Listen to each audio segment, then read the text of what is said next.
ഈ ബിദ്അകൾക്ക് ഈ ഒരാശയ സംശുദ്ധയെ അവകാശപ്പെടുവാൻ കഴിയുമോ?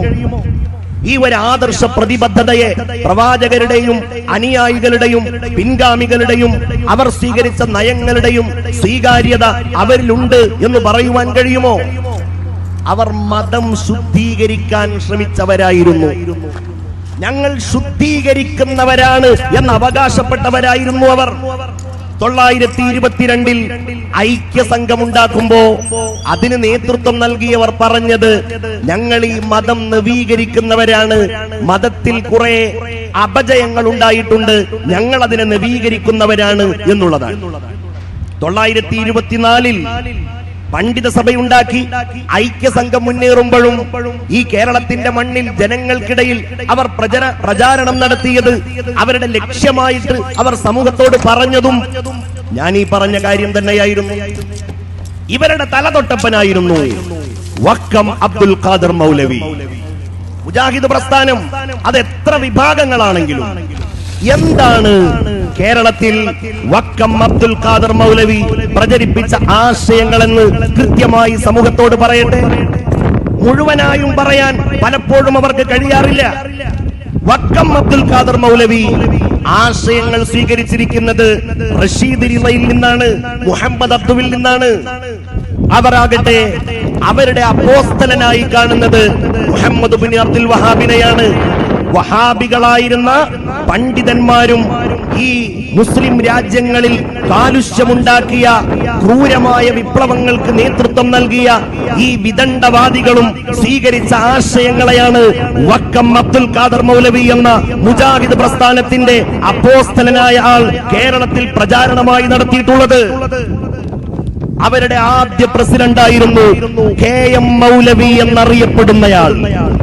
KM മൗലവി വക്കം അബ്ദുൽ ഖാദർ മൗലവിയുടെയും സമശീർഷരായ മുജാഹിദ് പണ്ഡിതന്മാരുടെയും പണ്ഡിതന്മാരായിട്ട് അവർ കാണുന്നവരുടെയും ആശയങ്ങൾ സ്വീകരിച്ച് മുജാഹിദ് പ്രസ്ഥാനം കേരള നദുവത്തുൽ മുജാഹിദീൻ ഈ കേരളത്തിൽ പിറവിയെടുക്കുമ്പോ അതിന്റെ ആദ്യത്തെ പ്രസിഡന്റായ ആളാണ് ഈ KM മൗലവി. കൊണ്ടുവന്ന ആശയങ്ങളും അവർ സ്വീകരിച്ചിരിക്കുന്ന ദർശനങ്ങളും നേരത്തെ സൂചിപ്പിച്ചതുപോലെ പ്രവാചകന്റെയും അനുയായികളുടെയും താവഴിയിലുള്ളതാണ് എന്ന് ആർക്കാണ് സ്വീകരിക്കുവാൻ കഴിയുക? ഒരു കാര്യം എന്റെ പ്രവർത്തകന്മാരോർക്കണം, നമ്മുടെയൊക്കെ നേതാവായിരുന്ന, ഇന്നും നമ്മുടെ ഹൃദയാന്തർഭാഗത്ത് സ്നേഹത്തോടെ മാത്രം ആദരവോടെ മാത്രം നാം സ്വീകരിക്കുന്ന ആദരണീയനായ ശൈഖുന ശംസുൽ ഉലമ EK അബൂബക്കർ മുസ്ലിയാർ നവ്വറല്ലാഹു മർഖദഹു അവറുകൾ സമസ്തയുടെ 60ാം വാർഷികത്തിൽ ജനലക്ഷങ്ങളെ സാക്ഷ്യപ്പെടുത്തിക്കൊണ്ട് ചരിത്ര പ്രസിദ്ധമായ ഒരു പ്രഭാഷണം നിർവഹിച്ചു. സമസ്ത കേരള ജംഇയ്യത്തുൽ ഉലമയുടെ 60ാം വാർഷികത്തിന്റെ സമാപന സമ്മേളനത്തിന്റെ ഉദ്ഘാടന പ്രഭാഷണം. ആ പ്രസംഗത്തിൽ മഹാനുഭാവൻ ഊന്നിപ്പറഞ്ഞ ചില കാര്യങ്ങളുണ്ട്. അദ്ദേഹം പറഞ്ഞത് ഈ കേരളത്തിലുള്ള സൗഹാർദ്ദത്തെ സംബന്ധിച്ചാണ്. മാനാഞ്ചിറ എന്ന കോഴിക്കോടുള്ള ആ പ്രദേശം രൂപീകൃതമായതിന്റെ പശ്ചാത്തലം അദ്ദേഹം പറഞ്ഞു. സാമൂതിരി രാജാവും ടിപ്പു സുൽത്താനും ഷെയ്ഖ് ജിഫ്രി എന്നവരും തമ്മിലുണ്ടായിരുന്ന അഭേദ്യമായ ബന്ധത്തെ അദ്ദേഹം പരാമർശിച്ചു.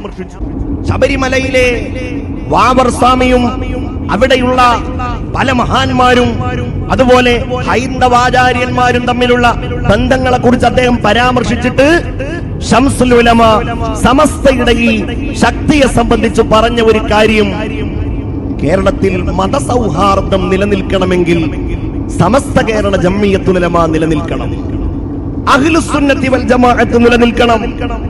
ഞാൻ അതിന്റെ വിശദാംശങ്ങളിലേക്ക് പോകുന്നില്ല, അത് കേവലമായ ഒരു പ്രസ്താവനയല്ല. മേൽ ഞാൻ സൂചിപ്പിച്ച വഹാബിസം ഈ രാജ്യത്തെന്നല്ല ലോകത്താകമാനം ഉണ്ടാക്കിയത് നിർമ്മാണാത്മകമായ പ്രവർത്തനങ്ങളായിരുന്നില്ലല്ലോ. ശുദ്ധീകരണവും നവീകരണവും പറഞ്ഞ് എത്ര ലക്ഷം ആളുകളെയാണ് അവർ കൊന്നൊടുക്കാൻ വേണ്ടി തയ്യാറായത്. ഈ വഹാബിസത്തിന്റെ സലഫിസത്തിന്റെ ആശയങ്ങൾ എത്ര രാജ്യങ്ങളിലാണ് വലിയ വലിയ ഭിന്നിപ്പുകൾ ഉണ്ടാക്കിയത്, ഛിദ്രതയുണ്ടാക്കിയത്. ഒരുപക്ഷേ സമസ്ത എന്ന ഈ പ്രസ്ഥാനത്തിന്റെ ഊർജ്ജസ്വലമായ മുന്നേറ്റവും പ്രതിരോധവും ഇല്ലായിരുന്നുവെങ്കിൽ അവരുടെ ഈ ആശയങ്ങളെ കേരളത്തിൽ അവർ നടപ്പിലാക്കാൻ ശ്രമിക്കില്ലെന്ന് നമുക്ക് പറയാനാവില്ല. ഓർത്തു നോക്കണം നിങ്ങൾ.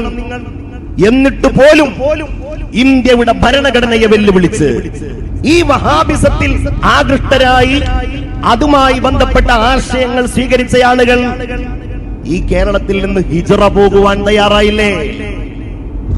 ദമ്മാജിലേക്ക് പോകണം. കേരളം എന്ന് പറയുന്നത് മുസ്ലിങ്ങൾക്ക് ജീവിക്കാൻ കഴിയുന്ന ഒരു നാടല്ല. ഇന്ത്യ അങ്ങനെ ഒരു പശ്ചാത്തലമുള്ള രാജ്യമല്ല. നമ്മൾ ഈ നാട്ടിൽ നിന്ന് ഹിജ്റ പോകണം.